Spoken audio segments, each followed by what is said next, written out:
28 yanvar 2026 yıl. Xudo xolasa Mo'llajimonga keldik. Ekan o'gizlarni o'lishamo. Bo'ldi. Har xil.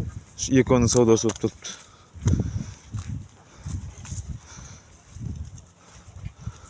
To'rt tashib men. Teraziga 60 mingdan so'radik. Oyog'ida 58 millionga so'ralib turibdi.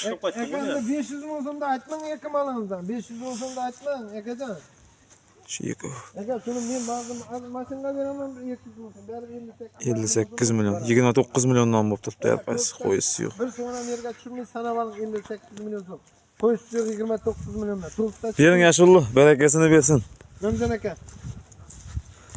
Burayani bo'sh qilib olib Xudo xolasa mallarimiz savdosi pishyapti. 58 million necha bo'ldi? O'rin shapatdi. 8 million 600 ming so'm bo'ldi.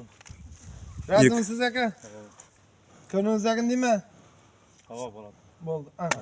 Yaxshi kun to'yingizga buyursin aka. 58 million 600 bo'ldi eko bir joyga. 58 million 600. Birinchisi Xo'jayanov, ikkinchisi mana. Pullar Ustunda shtir. Mallarimizni xorlashib olasizlar, olamiz Xudo xolasa. Gullan Mo'llajimondamiz.